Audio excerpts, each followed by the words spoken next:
Samuel,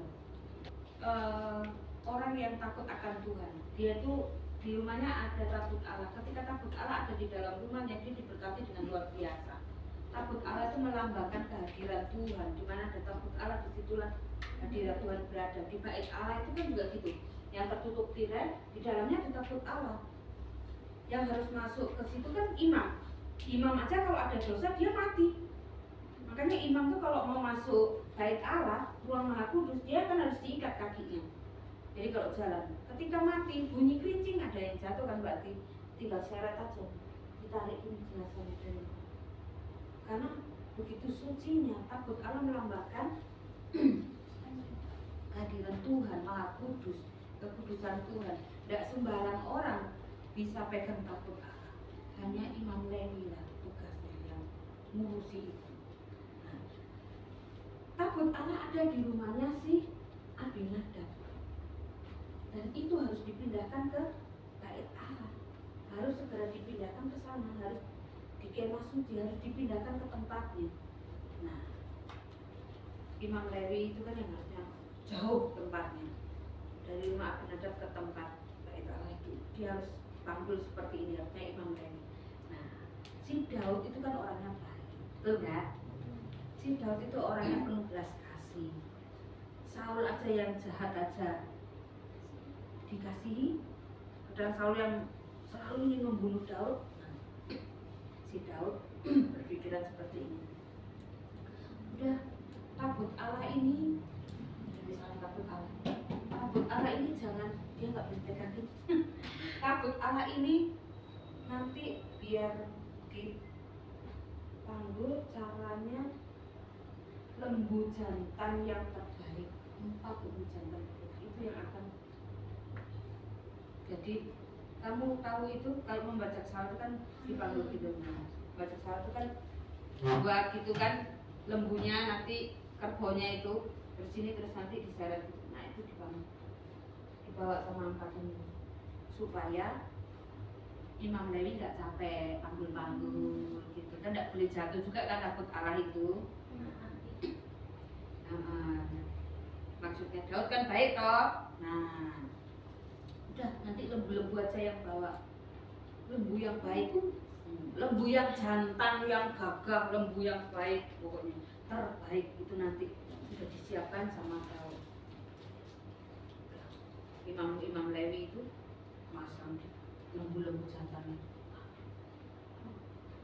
lembunya dipukul, jalan gitu kan, keliting, ringan kan. Imam Lewi kan nggak pakai manggil, pundak nggak sakit, nggak kram kan. Imam Lewi cuma jalan. Imam Lewi kan banyak tuh kan, suku Lewi kan banyak. Dan jalan ini rakyat pasukan semua di belakangnya, Daud juga jalan di belakang, takut Allah berjalan. Abinadab, tadi kan takut Allah di rumahnya siapa? Abinadab itu punya 2 anak, namanya Uza sama Ahyo. Ahyo, A-H-Y-O, bacanya Ahyo. Yang satunya Uza, pakai Z. Uza.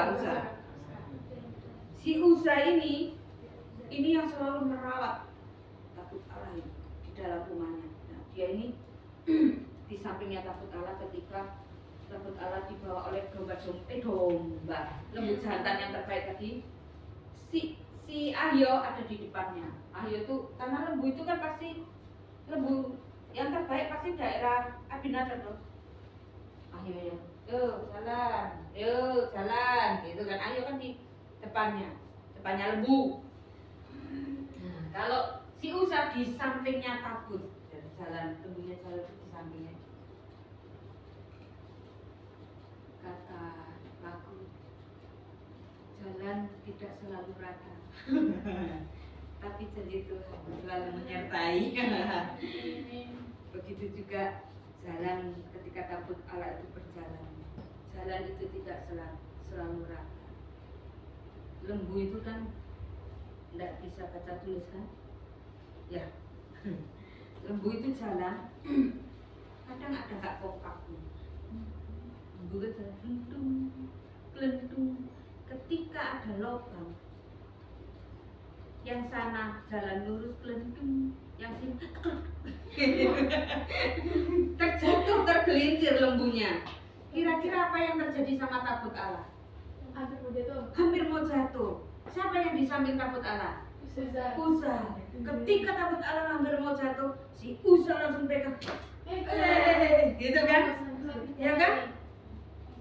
Gosok. Usa. Padahal Usa bermaksud baik gak? Iya. Tapi peraturan tetap peraturan. Bahwa tabut Allah tidak boleh dipegang oleh orang sembarangan. Harus tetap orang Lewi, suku Lewi, harus imam. Peraturan Allah tetap peraturan. Coba kalau manusia yang bawa, ketika ada lubang, dia pasti bisa ngomong, lubang bos, ayo minggir ke sana. Kan jalannya gitu toh? Iya, kalau 4 orang nandu, pasti dia ngomong kan, lembu. Oh, bisa gitu. Kalau ada lubang masih bisa ngasih tahu, temennya bisa nggak? Nggak bisa, nggak ngerti. Oh, kata teman-temannya, oh. Nah, andaikan itu dibawa sama Imam Lewi, tabut Allah itu tidak akan terguling. Usa juga nggak akan mati, ya kan? Usa itu refleks loh, maksudnya baik loh, tapi peraturan tetap peraturan. Daud marah sama Tuhan, marah sama Daud. Semuanya Marah-marah nih. Kayak siapa Ben? Tuhan marah sama Daud. Kenapa? Perintahku, aturanku tidak dilakukan oleh Daud. Si Daud marah. Usa kan maksudnya baik. Kenapa? Peraturan Tuhan tetap peraturan.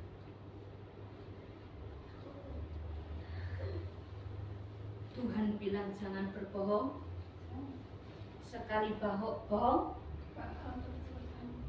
sekali bohong, mati. Rupanya maut, neraka. Jangan mencuri.